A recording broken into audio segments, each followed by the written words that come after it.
cars, coffee, cat videos, canned pineapple.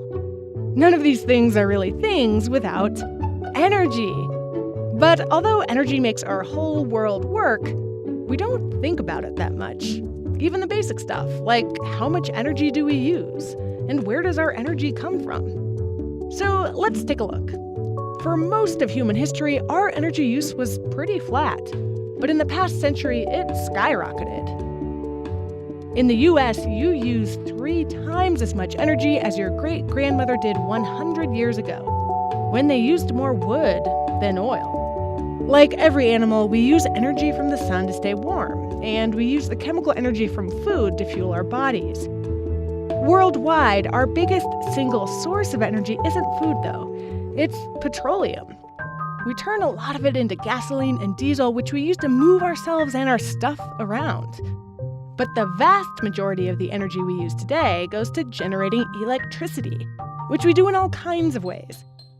We burn coal and natural gas, split atoms, dam rivers, harness wind, even turn sunlight directly into electricity.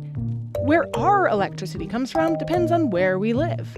Countries like Poland and China get almost all of their electricity from coal, while others rely more on natural gas.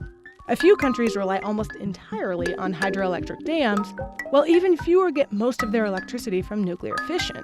No country gets most of their electricity from wind and solar, though Denmark is getting close. How about the US? For decades, the American grid ran mostly on coal. But with the rise of fracking, still controversial, natural gas is pretty much tied for the top electricity spot.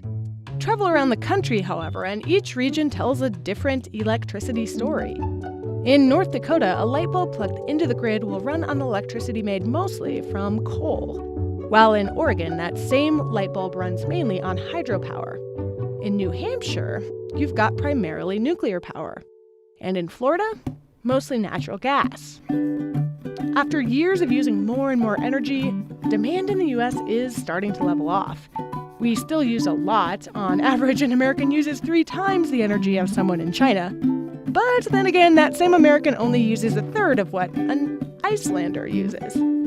But regardless of where you live, things will be very different for your great-grandkids.